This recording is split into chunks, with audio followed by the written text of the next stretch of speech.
Hello friends, स्वागत है आपका हमारे YouTube channel UP PCS capsule में। मेरा नाम है अभिषेक डंडयाल और आप सभी को पता है हम अपने इस चैनल के माध्यम से यूपीपीएससी और यूपी ट्रिपल एससी से संबंधित विभिन्न परीक्षा अपडेट्स आपको देते रहते हैं।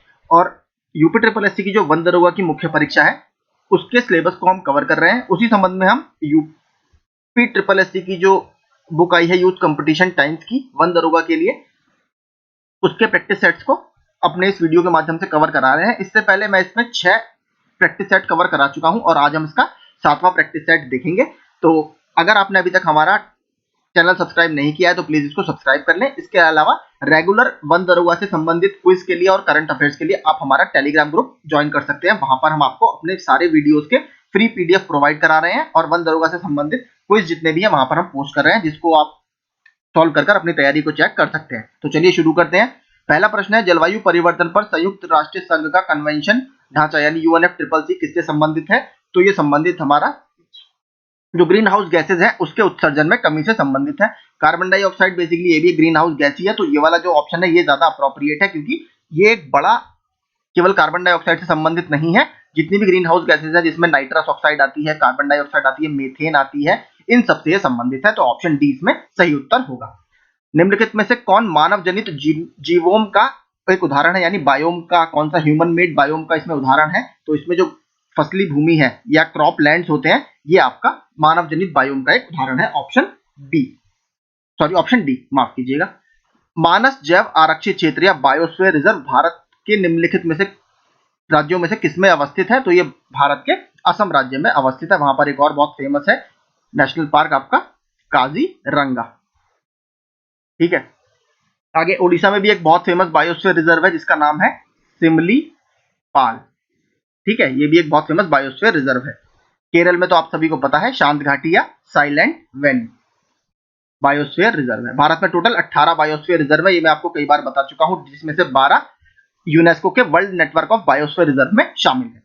चौथा देखते हैं, निम्नलिखित में से कौन एक यूनेस्को द्वारा प्रमाणित क्षेत्रफल की दृष्टि से भारत का बृहत्तम जैव मंडलीय निधि है? यूनेस्को से प्रमाणित कौन सी सबसे ज्यादा बड़ी भारत में जैव मंडलीय निधि है? तो इसका उत्तर है मन्नार की खाड़ी या gulf of Mannar, option D, जो कि 10,500 स्क्वायर किलोमीटर में फैला हुआ है।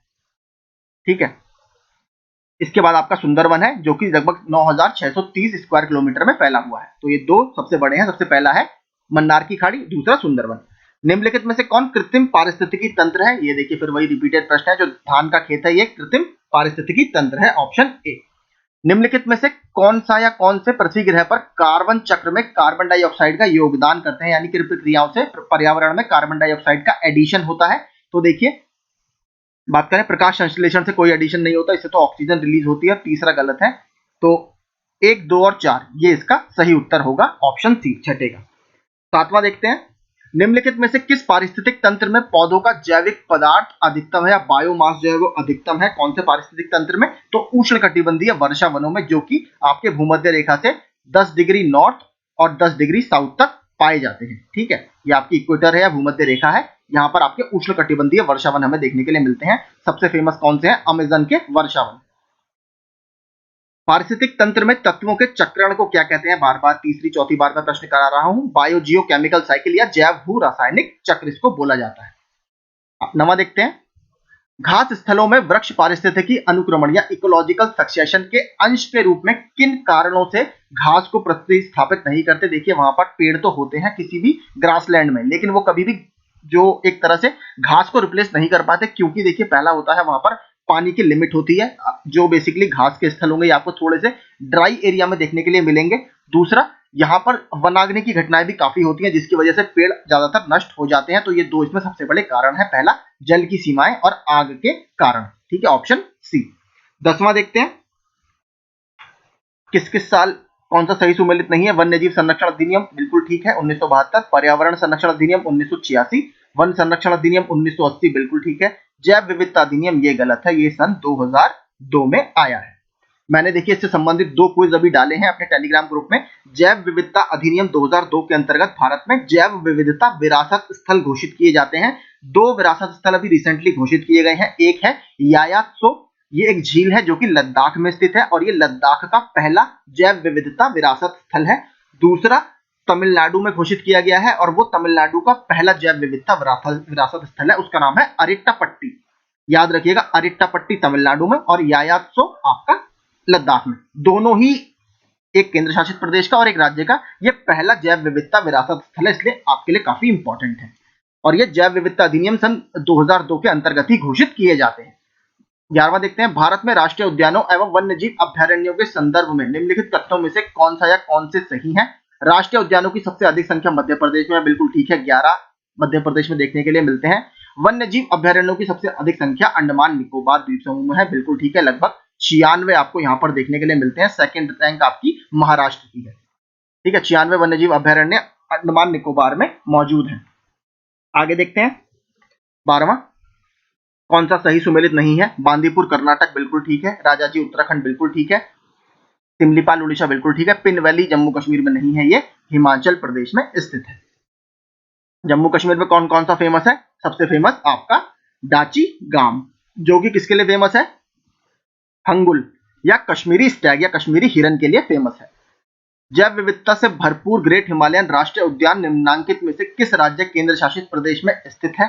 तो ग्रेट हिमालयन नेशनल पार्क आपका हिमाचल प्रदेश में स्थित है, ऑप्शन डी। सिक्किम में आपको पता है कंचनजंगा है, अरुणाचल प्रदेश में भी बहुत सारे हैं, मौलिंग नेशनल पार्क है, ठीक है। जम्मू कश्मीर में आपको बता चुका हूं डाचीगाम नेशनल पार्क है, काफी फेमस है। भारत सरकार द्वारा शुरू किए गए प्रोजेक्ट एलिफेंट से संबंधित निम्न में से कौन सा कथन गलत है? 91-92 में शुरू किया गया था, बिल्कुल ठीक है। मानव और हाथी के बीच में टकराव की समस्या पर काम करता है, बिल्कुल ठीक है। यह केवल जंगली हाथियों के कल्याण पर केंद्रित है, नहीं। एलिफेंट्स इन कैप्टिविटी यानी जो चिड़ियाघर वगैरह में एलिफेंट्स रखे गए हैं उस पर भी ये उनके भी कल्याणकारी एक तरह से कल्याण करने पर ये फोकस है, तो ये गलत है। जंगली जानवर और पालतू जो बेसिकली कैप्टिविटी में रखे जाते हैं दोनों पर ये फोकस करता है, तो सी इसमें गलत है और ये केंद्र द्वारा प्रायोजित योजना है, ये बिल्कुल ठीक है। 15वां देखते हैं, पेरियार, ये आपका निम्नलिखित अभ्यारण्यों पर विचार कीजिए। दक्षिण से उत्तर की तरफ हमें इन्हें लगाना है, तो सबसे पहले पेरियार, ये केरल में स्थित है। फिर आपका कान्हा आएगा जो मध्य प्रदेश में है, फिर आपका सरिस्का आएगा जो कि राजस्थान में है, फिर आपका ये आएगा कश्मीर में, दाचीगढ़। तो लगा लीजिए, इसका जो सही उत्तर होगा 15वें का हमारा ये होगा ऑप्शन सी। सूची 1 को सूची 2 से मिलाना है। चंद्रप्रभा उत्तर प्रदेश के चंदौली में स्थित है, साइलेंट वैली केरल में स्थित है, फूलों की घाटी या वैली ऑफ फ्लावर्स उत्तराखंड में है, इंद्रावती छत्तीसगढ़ में है, इसको मिला लीजिए। 16वें का सही उत्तर आपका होगा बी। 17वां देखते हैं, निम्नलिखित में से कौन सा एक टॉप स्लिप के नाम से भी जाना जाता है? बहुत अच्छा देखिए प्रश्न है, थोड़ा अलग प्रश्न है। टॉप स्लिप बेसिकली एक गांव है जो कि इस राष्ट्रीय उद्यान के कोने पर एक कॉर्नर पर पड़ता है, ठीक है। टॉप स्लिप एक गांव का नाम है, उसी के नाम पर इसको टॉप स्लिप के नाम से भी जाना जाता है और इसका सही उत्तर है इंदिरा गांधी वन्यजीव अभ्यारण्य और राष्ट्रीय उद्यान, ऑप्शन डी। तो 17वें का होगा ऑप्शन डी। इसीलिए बेसिक, और ये कहां पर स्थित है? ये तमिलनाडु में स्थित है आपका। इसके कोने पर एक गांव है टॉप स्लिप के नाम से, उसी पर इस आधार पर इसको टॉप स्लिप के नाम से भी जाना जाता है। इसका पहले नाम देखिए अन्नामलाई था, अब इसका नाम इंदिरा गांधी वन्यजीव अभ्यारण्य और राष्ट्रीय उद्यान है।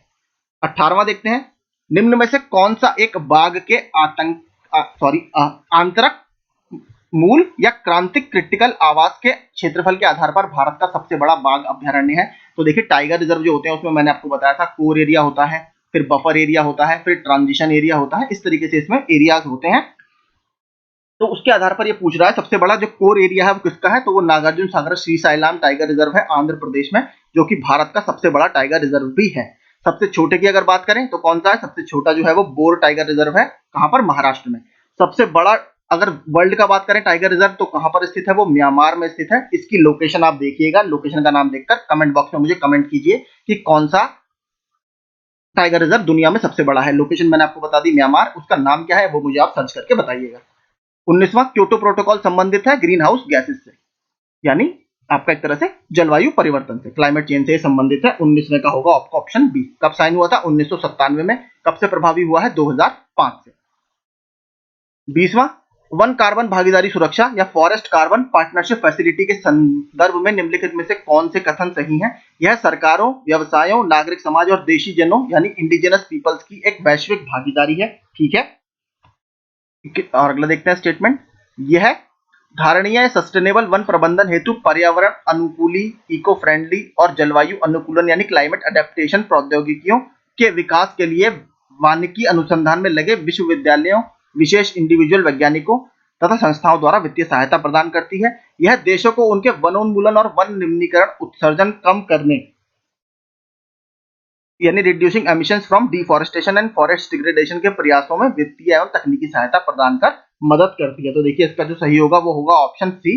जो दूसरा स्टेटमेंट है ये इसमें गलत है, बाकी 1 और 3 स्टेटमेंट इसके सही है।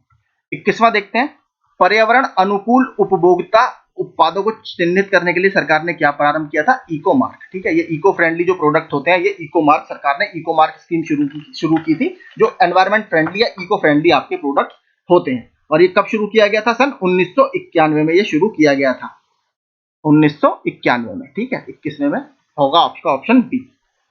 आगे देखते हैं 22वां, भारतीय वनस्पति शोध संस्थान कहां पर स्थित है? तो भारतीय वनस्पति या national botanical research institute, NBRI बोलते हैं, ये आपका उत्तर प्रदेश के लखनऊ में स्थित है, तो इसलिए आपके लिए काफी इंपॉर्टेंट हो जाता है। 23वां, निम्नलिखित विधानों में से कौन सा पर्यावरण की सुरक्षा के विषय में व्यवहृत नहीं होता? जल उपकर अधिनियम 1977, वन संरक्षण अधिनियम 1980, लोक दायित्व बीमा अधिनियम 1991, पतन विधि संशोधन अधिनियम 1997। तो इसमें जो सही उत्तर होगा 23वें का वो होगा ऑप्शन ए, जल उपकर अधिनियम 1977। इसका सीधे सीधे कोई इस पे लिंक नहीं है, बाकी जो 3 है इसका पर्यावरण से सीधा सीधा संबंध है। 23वें का होगा ऑप्शन ए। 24वां, किस राज्य निम्नलिखित में से किस राज्य में सर्वाधिक क्षेत्र वनों के अंतर्गत पाया जाता है? तो सबसे ज्यादा क्षेत्र वनों के अंतर्गत अरुणाचल प्रदेश में पाया जाता है। निम्नलिखित में से किस राज्य के वनों का वर्गीकरण अर्ध उष्णकटिबंधीय के रूप में किया जाता है? सेमी उष्णकटिबंधीय के रूप में किसका क्लासिफिकेशन किया जाता है? मध्य प्रदेश के वनों का, ऑप्शन बी। 26वां, कोरिंगा बहुत फेमस है, मैंग्रोव स्थल आंध्र प्रदेश में स्थित है कोरिंगा। ठीक है, पुलिकट आपका, एक मिनट वेट कीजिए, वेम्बनाड आपका केरल में स्थित है, पुलिकट लेक पुलिकट हमारी तमिलनाडु में स्थित है, और आपका विक्रोली ये थोड़ा सा नया है, ये महाराष्ट्र में स्थित है। विक्रोली थोड़ा सा मेरे लिए भी नया है, ये काफी अच्छा है, तो ऑप्शन के थ्रू हम जा सकते हैं। तो महाराष्ट्र में स्थित है। कोरिंगा बहुत फेमस है, कोरिंगा को याद रखिएगा, ये आंध्र प्रदेश में स्थित है। ये प्रवासी पक्षियों के लिए बहुत बड़ा स्थान है, यहाँ पर फोटोग्राफर्स वगैरह भी, जो वाइल्ड लाइफ फोटोग्राफर्स होते हैं वो भी काफी आते हैं। तो इसका सही उत्तर क्या होगा 26वें का? हमारा ऑप्शन ए। 27वां देखते हैं, लंबी जड़ों और नुकीले कांटों अथवा शूल युक्त झाड़ियों और लघु वृक्षों वाले संरक्षित अवरुद्ध वन सामान्य रूप से कहां पर पाए जाते हैं? तो ये सामान्य रूप से पश्चिमी आंध्र प्रदेश या वेस्टर्न आंध्र प्रदेश में पाए जाते हैं। मरुद्भिद वनस्पति निम्नलिखित में से किसका विशिष्ट अभिलक्षण है? तो मरुद्भिद जो वनस्पति है ये नागफनी, चूहड़, भीकवार, इस तरीके के पेड़ इसमें आते हैं, और ये कच्छ के रण में आपको दिखाई देंगी। कच्छ का रण जो बहुत ड्राई एरिया होता है वहां पर ये देखने के लिए मिलती है। 29वां, विगत एक दशक में भारत में किस एक निम्नलिखित फसल के लिए प्रयुक्त कुल कृषि भूमि लगभग एक जैसी बनी रही है? तो इसका उत्तर है चावल। कुल कृषि भूमि लगभग एक जैसी बनी रही है। 30वां, एक ऐसे क्षेत्र में जहां वार्षिक वर्षा 200 सेंटीमीटर से अधिक होती है और ढलवादार पहाड़ी स्थल है, किसकी खेती अभीष्ट या आइडियल होगी? तो ऐसे स्थान में आपकी चाय की खेती अभीष्ट होगी। टी प्लांटेशन यहां पर आप उगा सकते हो। आगे देखते हैं 31वां, निम्नलिखित में से नगदी फसल कौन सी नहीं है जो आप मार्केट के लिए नहीं उगाते? तो नगदी फसल इसमें जो है ज्वार नहीं है, या आप ह्यूमन कंजम्पशन के लिए भी उगाते हो, बाकी ज्यादातर फसलें आप सब मार्केट के लिए प्रोड्यूस करते हैं। दक्षिण भारत में उच्च कृषि उत्पादकता क्षेत्र पाया जाता है, साउथ इंडिया की बात कर रहा है, साउथ इंडिया में उच्च कृषि उत्पादकता क्षेत्र आपका जो तमिलनाडु का कोस्ट है वहां पर पाया जाता है, ऑप्शन बी। 33वां, भारत में बागवानी कृषि के अंतर्गत उगाए जाने वाली मुख्य फसलें कौन सी हैं? ठीक है, चाय उगती है, रबड़ उगता है हमारे यहाँ, सही बात है, नारियल और कहवा। तो यही देखिए पहला इसमें सही ऑप्शन है, चारों ही हमारे यहाँ बहुत ज्यादा उगाए जाते हैं। 34वां, निम्नलिखित जलवायु में से कौन दाब पेटियों के स्थानांतरण से संबंधित है? तो मैंने आपको बताया था, देखिए सबसे इंपॉर्टेंट तो भूमध्य रेखीय जो जलवायु है वो शिफ्टिंग ऑफ प्रेशर बेल्ट से संबंधित होती है, ये मैंने आपको उस दिन बता दिया था। दूसरा तो इसमें बिल्कुल ठीक है, तो दूसरा तो हमारा होगा ही होगा, तो बी ऑप्शन हमारा एलिमिनेट हो गया। इसके अलावा अगर हम देखें तो विषुवत रेखा, देखिए इसमें तो नहीं होता शिफ्टिंग ऑफ प्रेशर बेल्ट कुछ भी। मानसून जलवायु ये भी बिल्कुल ठीक है, तो दूसरा और तीसरा हमारा इसका सही उत्तर होगा ऑप्शन सी। 35वें की बात करें, निम्नलिखित में से कौन सा एक जलवायु का नियंत्रण नहीं है? अक्षांश, तुंगता, रेखांश या वनाच्छादन। तो बेसिकली देखिए जो रेखांश है इसका कोई भी संबंध जलवायु क्लाइमेट से आपका नहीं है। उष्ण कटिबंधीय वर्षा वन में प्राकृतिक वनस्पति की अत्यधिक वृद्धि का क्या कारण है? उपजाऊ मृदा है, वर्ष भर उष्ण और नम जलवायु है, प्रकाश संश्लेषण के लिए सूर्य का तीव्र प्रकाश है, पोषकों के अवशोषण के लिए मौसमी परिवर्तन है। तो उष्णकटिबंधीय वर्षा वन में क्या क्या हमें देखने के लिए मिलता है। तो जो देखिए 2 और 3 है, उपजाऊ मृदा नहीं है, लीचिंग बहुत ज्यादा यहाँ पर होती है, याद रखिएगा लीचिंग बहुत ज्यादा मिट्टी की यहाँ पर हो जाती है क्योंकि लगातार साल भर यहाँ पर बारिश पड़ती है। तो नम और जलवायु है ओशन भर, क्योंकि यहाँ पर सनलाइट जो है वो साल भर आती है। प्रकाश संश्लेषण के लिए सूर्य का तीव्र प्रकाश है, ये भी बिल्कुल ठीक है। तो ऑप्शन बी इसमें सही होगा। पहला गलत अगर आप देख लेंगे, पहला गलत हो गया तो बाकी सारे ऑप्शन आपके अपने आप एलिमिनेट हो जाएंगे, बस एक बी ऑप्शन आपका बचेगा। एक को दो से मिलाना है चैपरल, ये हम पहले भी बात कर चुके हैं। चैपरल जो बेसिकली आपका कैलिफोर्निया वाले क्षेत्र में काफी मिलती है। मॉकी, फिनबॉस और मोलेस्क्रब ये कहाँ कहाँ पर मिलेंगे अब देखते हैं। तो चैपरल जो है वो आपका उत्तरी अमेरिका, मैंने आपको बताया था कैलिफोर्निया वाले क्षेत्र में भी काफी पाई जाती है ये, तो इसका पहला हो गया। मॉकी जो आपको देखने के लिए मिलेगी ये आपको दक्षिणी यूरोप में या साउथ यूरोप में देखने के लिए मिलेगी। फिनबॉस दक्षिण अफ्रीका में, और आपका जो मोलेस्क्रब है ये मैलीगुल्म, ये आपके ऑस्ट्रेलिया में मिलते हैं। तो 1 2 3 4 पहला इसका ऑप्शन ठीक है। 38वां देखते हैं, निम्नलिखित में से किस मृदा में लवण की मात्रा इतनी अधिक होती है कि कुछ क्षेत्रों में लवण जल को वाष्पित करके साधारण नमक प्राप्त किया जा सकता है। तो कौन सी क्षेत्र की यह विशेषता होती है, ये बेसिकली आपका जो शुष्क मृदा होती है, ड्राई आपकी सॉइल होती है, वहां पर ये क्वालिटी आपको देखने के लिए मिलेगी कि आप सीधे इवेपोरेशन के थ्रू नमक को प्राप्त कर लो। अब बात करते हैं, ये देखिए मिट्टी के प्रकार मैंने उस दिन भी बताए थे, ऑक्सीसॉल, वर्टिसॉल, हिस्टोसॉल और एंटीसॉल। इसमें मिलाना है हमें कि कौन सी किससे संबंधित है। तो अगर बात करें हम देखिए ऑक्सीसॉल की, तो जो बहुत ओल्ड मृदा होती है, बहुत पुरानी मृदा, उसको बोलते हैं आप ऑक्सीसॉल। ए का तीसरा। जो वर्टिसॉल है बेसिकली आपका, वर्टिसॉल जो चिकनी मिट्टी होती है आपकी, उसको बोला जाता है, तो बी का होगा आपका ऑप्शन डी। हिस्टोसॉल जिसमें बेसिकली जैव पदार्थ की बहुत ज्यादा मात्रा होगी, जहां पर ह्यूमस या जीवांश आपको बहुत देखने के लिए मिलता है, यानी ऑप्शन ए। और एंटीसॉल आपका हो गया जो संस्तरों की कमी वाली मिट्टी होती है, उसको बोलते हैं एंटीसॉल। तो आपका मिला लीजिए आप, 39 में का आपका होगा ऑप्शन बी। 40वां देखते हैं, क्षेत्र दिए हैं और अभिलाक्षणिक वनस्पति दी है सेलवास। ठीक है, सेलवास किसको बोला जाता है, अमेज़न के जो वर्षा वन है वहां पर आपको देखने के लिए मिलेंगे सेलवास। ठीक है, और यहाँ पर ही मैंने आपको बताया था अधिपादप, जो बेल टाइप की चलती हैं पेड़ों के सहारे, वो आपको अमेज़न के वर्षा वनों में देखने के लिए मिलेंगी। तो अधिपादप ये आपका ए का हो गया तीसरा। सवाना जहां पर घास के मैदान है, यहाँ पर आपको घास और वृक्ष दोनों देखने के लिए मिलते हैं, लेकिन वृक्ष कभी भी यहाँ पर घासों को एक तरह से सक्सेस नहीं कर पाते क्योंकि वहां पर पानी की कमी होती है और वनाग्नि की घटनाएं बहुत ज्यादा होती हैं, जो हमने ऊपर के प्रश्न में देखा था। टुंड्रा बहुत ठंडा प्रदेश है, मैंने आपको बताया था केवल काई, मॉस और लाइकेन यहाँ पर आपको देखने के लिए मिलेंगे, और मानसून प्रदेश में आपको परिवृत्ति उद्भिद देखने के लिए मिलता है। तो 40 में का आप मिला लीजिए, ऑप्शन सही होगा आपका डी। 41वां, पारिस्थितिक तंत्र एवं प्राकृतिक अधिवासों का संरक्षण तथा उनके प्राकृतिक वातावरणों में प्रजातियों का जीवनक्षम जनसंख्या का रखरखाव एवं पुनः प्राप्ति के लिए प्रयुक्त पद है। तो क्या इसके लिए सही टर्म है, इसके लिए जो सही टर्म है वो है आपका स्वस्थानिक संरक्षण, यानी इन साइटू आपका कंजर्वेशन। तालाब के पारिस्थितिक तंत्र में निम्न में से कौन सा जीव एक से अधिक पोषण संस्तर में पाया जाता है। तो कौन पाया जाता है, आपका जो मछली है वो एक से अधिक पोषण संस्तर में पाई जाती है। 43वां देखते हैं, माइकोरिजा पाया जाता है किसमें। तो माइकोरिजा जो आपका ये बेसिकली चीड़ के पेड़ में पाया जाता है, स्पाइनस या चीड़ में माइकोरिजा। आगे देखते हैं 44वां, जब एक जीव लाभ लेता है बगैर दूसरे सहवासी जीव को प्रभावित किए बिना, तो ये क्या कहलाता है, इस प्रक्रिया को क्या कहते हैं। ये बेसिकली देखिए स्पेशीज के इंटरेक्शन होते हैं, दो प्रजातियां जिस तरीके से आपस में एक दूसरे से इंटरेक्ट करती हैं, इसमें अलग अलग होते हैं, किसी में दोनों को फायदा होता है, किसी में एक को फायदा होता है, दूसरे को नुकसान होता है, किसी में दोनों को नुकसान होगा। और इसमें जो आपसे पूछा है वो पूछ रहा है एक को तो लाभ हो लेकिन दूसरे पर कोई भी प्रभाव अगर आपका नहीं पड़ता, तो इसको किस तरीके का इंटरेक्शन बोलते हैं, इसको आप बोलोगे सहभोजी। ठीक है, इसको सहभोजी तरीके का आप इंटरेक्शन बोलोगे। आगे देखते हैं 45वां, इनमें से कौन मानव पर्यावरण का एक घटक नहीं है। भूमि, समुदाय, परिवार और धर्म। तो देखिए जो भूमि है ये मानव पर्यावरण या ह्यूमन एनवायरनमेंट का एक घटक नहीं है। आगे देखते हैं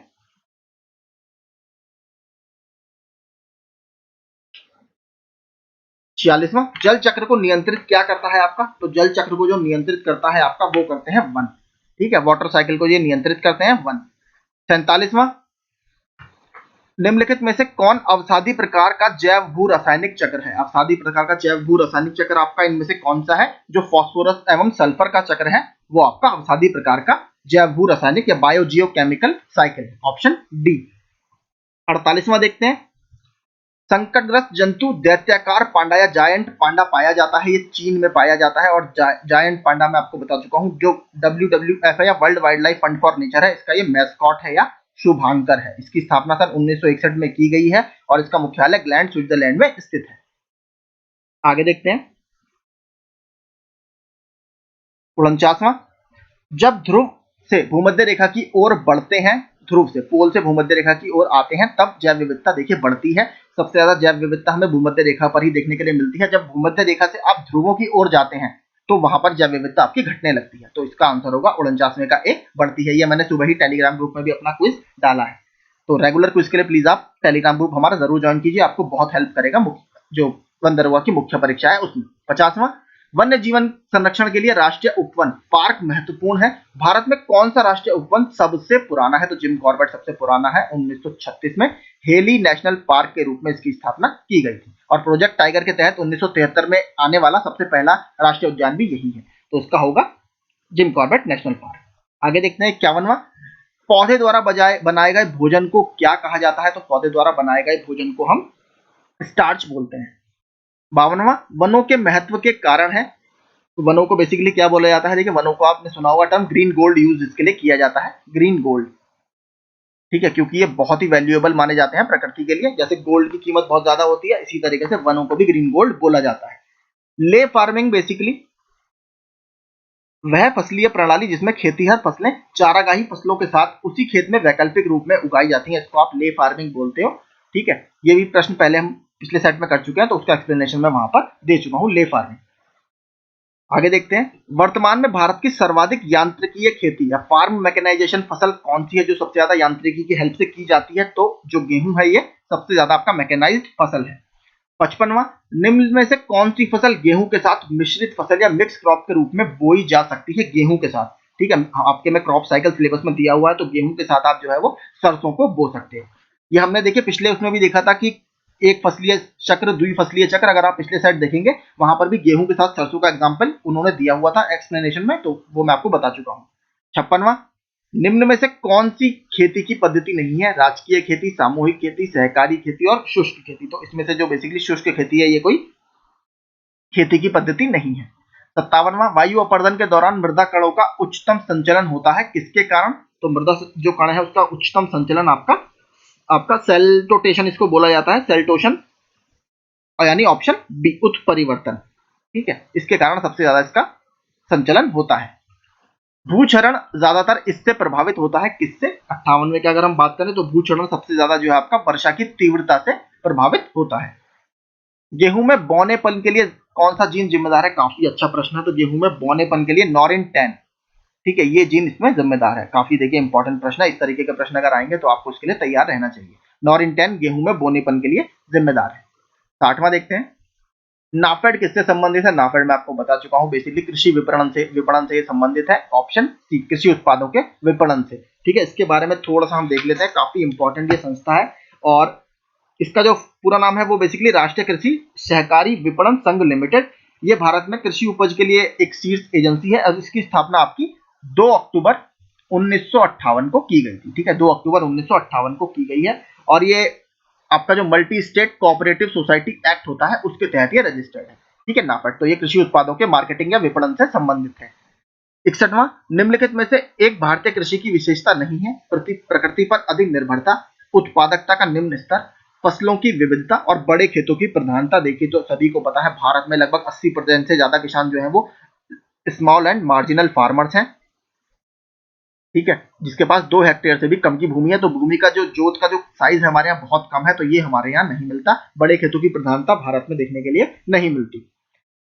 62वां देखते हैं, भारत में ई नाम या ई नेशनल एग्रीकल्चर मार्केट इसको बोला जाता है। ई नाम नेशनल एग्रीकल्चर मार्केट ये कब आपका लागू हुआ है? ये 2016 में इसको स्टार्ट किया गया था। ये काफी अच्छा प्रश्न है, 2016 में इसको स्टार्ट किया गया है। इसका तात्पर्य है पर्यावरण, समाज और गांवों के विकास के लिए वनों का प्रबंधन एवं संरक्षण करना तथा बंजर भूमि का वनीकरण करना। तो एक इसका बेसिकली एक डेफिनेशन है, ये सोशल फॉरेस्ट्री की डेफिनेशन है, यानी सामाजिक वानिकी की डेफिनेशन है। 63 का सी, सामान्यतः इमारती लकड़ी की वनस्पति निम्नलिखित में से किस क्षेत्र में नहीं पाई जाती? तो इमारती जो लकड़ी होती है, कंस्ट्रक्शन वुड, ये आपका जो टुंड्रा क्षेत्र है, मैंने आपको बताया था टुंड्रा क्षेत्र, परमाफ्रॉस्ट वाले रीजन होता है, यहाँ पर हमेशा मिट्टी के ऊपर ज्यादातर बर्फ की परत जमा रहती है, तो यहाँ पर केवल आपको काई, मॉस, लाइकेन यही सब देखने के लिए मिलेगा, बड़े पेड़ यहाँ पर नहीं मिलते। तो टुंड्रा क्षेत्र में इमारती लकड़ी देखने के लिए नहीं मिलेगी। मृदा क्षरण बड़ी समस्या है कहाँ की? तो मृदा क्षरण जो बड़ी समस्या है उष्ण कटिबंधीय वर्षावन प्रदेशों की। हमने ऊपर देखिए बात करी थी जब हमने वर्षावन में प्रोडक्टिविटी ज्यादा क्यों होती है, वहां पर एक ऑप्शन था कि मृदा उपजाऊ होती है, मृदा उपजाऊ नहीं होती, यहाँ पर लीचिंग, क्योंकि साल भर यहाँ पर बारिश होती है इसलिए मृदा की लीचिंग यहाँ पर बहुत ज्यादा होती है, और उष्ण कटिबंधीय प्रदेशों में मृदा क्षरण की समस्या हमें देखने के लिए मिलती है। 66, मृदा को नाइट्रोजन से समृद्ध बनाने के लिए निम्नलिखित फसलों में से किस फसल के बोने को तरजीह दी जाएगी? ठीक है, नाइट्रोजन से समृद्ध आपको बनाना है तो मैंने आपको बताया था जो दलहनी फसलें होती हैं, लेग्यूमिनस क्रॉप, ठीक है, वो दलहनी फसलें यानी आपकी चना की जो फसल है ये कहीं ना कहीं नाइट्रोजन का फिक्सेशन करेगी, नाइट्रोजन स्थिरीकरण करेगी मिट्टी में, ठीक है, तो ये काफी इंपॉर्टेंट है। 66 में का होगा ऑप्शन डी, दलहनी फसलें, आप हमेशा याद रखिएगा। मृदा के 3 प्रमुख सूक्ष्म पोषक कौन कौन से हैं? तो मृदा की अगर बात करें तो 3 सूक्ष्म पोषक हैं। माइक्रो न्यूट्रिएंट्स देखिए 2 होते हैं इसमें, एक होते हैं मैक्रो, एक होते हैं माइक्रो। तो माइक्रो की बात यहाँ पर सूक्ष्म वाला पूछ रहा है, तो बोरॉन, जिंक और आयरन ये तीनों ही माइक्रो आपके न्यूट्रिएंट्स हैं। आगे देखते हैं। और अगर मुख्य पोषक तत्वों की बात करें, मैक्रो मैं आपसे कह रहा हूं, आपने सुना होगा नाइट्रोजन, फास्फोरस, पोटेशियम, ये सभी आपके मैक्रो न्यूट्रिएंट्स होते हैं, मुख्य न्यूट्रिएंट्स होते हैं। सूक्ष्म आपके बोरॉन, जिंक हो गया, आयरन हो गया, तांबा हो गया, क्लोरीन हो गया, ये सभी आपके सूक्ष्म पोषक हैं। विश्व पर्यावरण दिवस किस वर्ष मनाया गया था? मैंने आपको बताया था 1972 में स्टॉकहोम कॉन्फ्रेंस होती है, लेकिन 1972 आंसर मत लगाइएगा, 1974 में पहली बार इसको मनाया गया था 5 जून को, ठीक है, यही कंफ्यूज करेगा। देखिए 1972 भी इसने ऑप्शन में दिया है, याद रखिएगा। आपकी UN conference on human environment आपकी हुई थी स्टॉकहोम में 1972 में, लेकिन वहां पर निर्णय लिया गया था कि 5 जून को हम विश्व पर्यावरण दिवस मनाएंगे, लेकिन पहली बार 1974 में इसको मनाया गया था। फ्लाई ऐश अपशिष्ट उत्पादित होता है कहां से? जो थर्मल पावर प्लांट्स होते हैं आपके, वहां से ये निकलता है, ठीक है, वहां पर एक ऐश पॉन्ड बना रहता है, उसके ऊपर इसको जमा किया जाता है। तो 69वें का होगा ऑप्शन बी। इससे आजकल देखिए ऐश ब्रिक्स वगैरह बनाई जा रही हैं, ऐश ब्रिक्स मतलब ईंटें बनाई जा रही हैं, ये वेट में काफी हल्की होती हैं, इसलिए कंस्ट्रक्शन मटेरियल के रूप में इसका भी यूज किया जाने लगा है, और इसके अलावा रोड कंस्ट्रक्शन में भी इसको यूज किया जा रहा है आज की डेट में। 70वां, जीवों के संबंध में जहां एक जीव को सहचर्य से लाभ होता है दूसरे को हानि होती है। देखिए मैंने आपको बताया था स्पीशीज का इंटरेक्शन, पहले वाले में क्या हुआ था, दूसरे को कुछ नहीं हो रहा था, एक को लाभ हो रहा था। इसमें क्या हो रहा है, एक को लाभ हो रहा है लेकिन दूसरे को हानि हो रही है, ऐसा कहां पर होगा? ये होती है पैरासाइटिज्म यानी परजीविता। ऑप्शन डी इसका सही उत्तर होगा, परजीविता। 71वां, निम्न में से कौन सर्वाधिक उत्पादक पारिस्थितिकी तंत्र है? सबसे ज्यादा जो उत्पादक पारिस्थितिकी तंत्र है, ठीक है, वो कौन सा है? सभी को पता है, उष्णकटिबंधीय वर्षावन। इस तरीके के प्रश्न देखिए बहुत आएंगे आपके, क्योंकि ये स्ट्रेट फॉरवर्ड प्रश्न होते हैं और ऐसे ही प्रश्न आपको परीक्षा में देखने के लिए ज्यादातर मिलेंगे। पर्यावरणीय असंतुलन का कारण क्या है? पर्यावरणीय चेतना का अभाव, बिल्कुल ठीक है। भौतिकवादी सोच, भोगवादी प्रवृत्ति, तो इसमें जो ऑप्शन आपको मिलेंगे इसमें ऑप्शन डी होगा, जो तीनों ही इसमें सही माने जाएंगे, क्योंकि तीनों ही कहीं ना कहीं इसके कारण हैं। सन 1992 में पर्यावरण सुरक्षा से संबंधित प्रथम पृथ्वी सम्मेलन कहां पर हुआ था? ब्राजील के रियो डी जेनेरियो में। अंतरराष्ट्रीय जैव विविधता दिवस कब मनाया जाता है? वर्ल्ड डे ऑफ बायोडाइवर्सिटी कब मनाया जाएगा आपका? ये 22 मई को हमारा मनाया जाता है, 22 मई को, ऑप्शन डी। आगे देखते हैं। 75वां, भारत में प्रोजेक्ट टाइगर की शुरुआत कब हुई? 1 अप्रैल 1973 को। बास्ट किसके साथ जुड़े हैं? काफी इंपॉर्टेंट देखिए प्रश्न है। बास्ट बेसिकली वन्य जीव प्रणाली से ये जुड़ा हुआ है, तो वन्य प्राणी, ऑप्शन सी इसका सही उत्तर होगा। आगे देखते हैं। 77वां,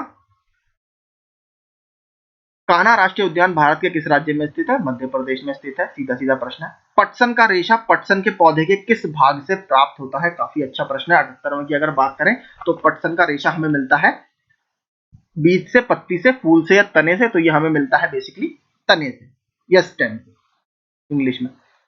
बर्फ पर अंडे देने वाला पक्षी कौन है? काफी अलग सब इंपॉर्टेंट प्रश्न है। जो पेंगुइन है ये बेसिकली बर्फ पर अंडे देता है। दालों को फसलीय प्रणाली में प्राथमिकता दी जाती है क्योंकि, बहुत इंपॉर्टेंट है, देखिए दालों को फसलीय प्रणाली या क्रॉप साइकिल में आपके क्यों दी जाती है? बेसिकली क्योंकि ये उर्वरता पुनर्भंडारक फसलें होती हैं, जो कहीं ना कहीं मिट्टी की एक तरह से उर्वरता को दोबारा से बढ़ाने के प्रयास करती हैं। 81वां, निम्न फसल चक्रों में कौन सा फसल चक्र मृदा पोषण के स्तर को बढ़ाता है? बहुत इंपॉर्टेंट है। देखिए ऊपर ही उसने पूछा दलहनी फसलें, तो इसमें से कौन सा बढ़ाएगा? मूंगफली और गेहूं की जो फसल होगी ये आपकी बेसिकली मृदा की उर्वरता को बढ़ाएगी। और ये कौन सी फसल है? तिलहनी फसल है, मूंगफली। ठीक है। 82वां, सकल बोया गया क्षेत्रफल किसके अंतर्गत आता है? तो आपका ग्रॉस क्रॉपिंग एरिया पूछ रहा है, तो आपका किसके अंतर्गत आएगा? ये शुद्ध बोया गया क्षेत्रफल प्लस एक बार से अधिक बोया गया क्षेत्रफल, यानी ऑप्शन ए। रिले क्रॉपिंग का क्या तात्पर्य? ये भी देखिए रिपीटेड प्रश्न है, पहले भी आया था। रिले क्रॉपिंग का तात्पर्य जब आप भूमि के एक हिस्से में एक या एक से अधिक फसलें उगाते हो, इसको बेसिकली रिले क्रॉपिंग बोला जाता है। तो इसका जो उत्तर सही होगा, एक भूमि पर एक ही वर्ष में 4 फसलें उगाना, कि बाद में बोई जाने वाली फसल उसके पहले बोई गई फसल के काटने से पहले ही बो दी जाए, इसको बोलते हैं हम रिले फार्मिंग। 84वां, निम्न में से कौन सी फसल भूमि संरक्षी फसल नहीं है? तो इसमें से कौन सी भूमि संरक्षी फसल आपको देखने के लिए नहीं मिलेगी? जो मक्का की फसल है, कॉर्न जो है, ये आपको भूमि संरक्षण की फसल नहीं है। निम्न में से कौन सा अफवाह प्रक्रिया को प्रभावित नहीं करता है? तो अफवाह प्रक्रिया को प्रभावित इसमें से कौन सा नहीं करेगा? जो बादल बनना है, ये कहीं भी अफवाह प्रक्रिया को प्रभावित नहीं करता। 86वां देखते हैं, निम्नलिखित में से किस समिति ने भारत में कृषि जोत कर का सुझाव दिया था? बहुत अच्छा प्रश्न है। 1972 में के.एन. राज की बेसिकली कमेटी बनाई गई थी। 1972 में के.एन. राज, इसने ये सुझाव दिया था। Option A, K. N.. राज, याद रखिएगा नाम। 87वां देखते हैं, नाबार्ड की स्थापना कब हुई थी? मैं बता चुका हूं आपको, नाबार्ड की स्थापना शिवारामन समिति की सिफारिशों के आधार पर सन 1982 में की गई है। लेकिन इन्होंने देखिए प्रश्न बहुत अच्छा बनाया है। तो इसकी स्थापना अगर आपसे डेट पूछी जाए, 12 जुलाई, ठीक है, 12 जुलाई 1982 को इसकी स्थापना की गई है। सभी में इन्होंने 1982 ऑप्शन दिया है, तो 12 जुलाई याद रखिएगा, 12 जुलाई 1982 को इसकी स्थापना की गई है। भूमि विकास बैंक किसानों को ऋण उपलब्ध कराता है कब? तो बेसिकली ये जो लॉन्ग टर्म के लोन्स होते हैं, लंबी अवधि के लिए, वो भूमि विकास बैंक या लैंड डेवलपमेंट बैंक आपका उपलब्ध कराता है। अंत्योदय कार्यक्रम का उद्देश्य क्या है? गरीबों में भी जो सबसे गरीब है उनकी सहायता करना, ठीक है, जो पिछड़ों में भी सबसे पिछड़े होते हैं उसको बोला जाता है अंत्योदय। 90वां देखते हैं, पर्यावरण प्रदूषण से क्या अभिप्राय है? पर्यावरण प्रदूषण बेसिकली अगर सबसे अच्छा आप इसमें से ऑप्शन देखेंगे तो वो आपको मिलेंगे, ऐसे ठोस पदार्थ जो ऐसी सांद्रता में विद्यमान है जो पर्यावरण के लिए क्षतिकर हो सकता है या जिसका क्षतिकर होना संभाव्य है। ऐसे द्रव, तो बेसिकली इसने देखिए तीनों ही पॉल्यूशन आपको दे दिए हैं यहाँ पे, आपका वाटर पॉल्यूशन, एयर पॉल्यूशन और आपका गैसियस पॉल्यूशन, एक तरह से लिक्विड वाला वाटर वाला पॉल्यूशन दे रखा है, ठोस पदार्थ सॉलिड वेस्ट वाला पॉल्यूशन दे रखा है, और गैसियस यानी आपका एयर पॉल्यूशन दे रखा है। तो इसमें तीनों ही आपके सही होंगे, उपयुक्त सभी पर्यावरण प्रदूषक हैं। 91वां, खाद्य श्रृंखला में पोषण के दूसरे स्तर पर कौन है? तो दूसरे स्तर पर हमें कौन देखने के लिए मिलेगा? जो आपका कीट है, ये पोषण के दूसरे स्तर पर है। 92वां, खाद्य श्रृंखला में किसको भोजन से कम ऊर्जा मिलती है? तो सबसे कम ऊर्जा कहां पर आपको देखने के लिए मिलेगी? तो ऑप्शन बी, जो टिड्डा है, इसको सबसे कम ऊर्जा देखने के लिए मिलेगी।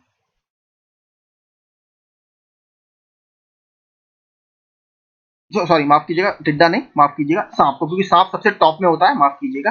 किसी भी फूड चेन में सांप सबसे टॉप पे होगा। जो 10% लॉ है लिंडमान का, उसके आधार पर जो सबसे टॉप पर होता है उसको सबसे कम एनर्जी वहां तक पहुंच पाती है। तो सांप इसमें सबसे टॉप पर होगा, ऑप्शन बी। पर्यावरण प्रदूषण से क्या अभिप्राय है? देखिए फिर वही रिपीटेड प्रश्न इन्होंने कर दिया, वही सेम है, तो ये मिसप्रिंट हो गया होगा। 94वां देखते हैं, वन्य जीव संरक्षण का सबसे प्रभावी तरीका कौन सा होता है? तो सबसे प्रभावी तरीका है इनके जो नेचुरल हैबिटेट्स होते हैं उसका संरक्षण करना, या प्राकृतिक आवासों का संरक्षण करना। 95वां, वृक्ष की उम्र जानने की आपकी विधि क्या है? तो बेसिकली जो ग्रोथ रिंग्स होते हैं, ग्रोथ रिंग्स, ठीक है, या वार्षिक वलय, इनको गिनकर उसकी उम्र का अंदाजा लगाया जा सकता है। तो 95 का होगा ऑप्शन सी। गश्ती प्रभारी के संबंध में क्या सही है? तो गश्ती प्रभारी के संबंध में अगर हम बात करें 96 का, इसका जो सही उत्तर है वो आपका, वह थाना प्रभारी का सहायक होता है, बिल्कुल ठीक। वह अपराधों और अपराधियों के बारे में सूचना संग्रह करता है, बिल्कुल ठीक। परिचित दुराचरण वालों पर निगरानी रखता है, तो सारे इसमें बिल्कुल ठीक है। 97वां, कौन सा पशु सही रूप में वनों का रेजर या चाकू कहलाता है? काफी इंपॉर्टेंट, देखिए ये भी अच्छा प्रश्न है, थोड़ा अलग प्रश्न है। तो बकरी को बेसिकली वनों का रेजर या चाकू कहा जाता है। 98वां, मृदा अपरदन को रोकने के लिए कौन सी महत्वपूर्ण घास विज्ञानी तकनीक है? तो घास विज्ञानी तकनीक सबसे इंपॉर्टेंट आपकी है वन रोपण व पुनः वनीकरण, ये आपके मृदा अपरदन को बहुत तेजी से रोकती है। पारिस्थितिक तंत्र की स्थिरता को बनाए रखता है, तो क्या आपका इसमें से बनाए रखता है पारिस्थितिक तंत्र की स्थिरता को? समस्थिति। ठीक है। ओडम 1959 ने पारिस्थितिक तंत्रों को उनके प्रकाश संश्लेषण के श्वसन के अनुपात के आधार पर कितने प्रकारों में वर्गीकृत किया था? ओडम ने, ईपी ओडम इनका पूरा नाम है, तो ओडम ने बेसिकली 3 प्रकारों में इसको वर्गीकृत किया था, ऑप्शन बी। तो देखिए यही हमारे 100 प्रश्न थे। आई होप आपको ये सेशन काफी पसंद आया होगा, और इस तरह के और वीडियोस पाने के लिए प्लीज हमारे चैनल को लाइक, शेयर और सब्सक्राइब जरूर करें। इसके अलावा रेगुलर क्विज के लिए हमारा टेलीग्राम ग्रुप आप जरूर ज्वाइन कीजिए, वो आपको 1 दरोगा की परीक्षा में काफी हेल्प करेगा। Thank you so much.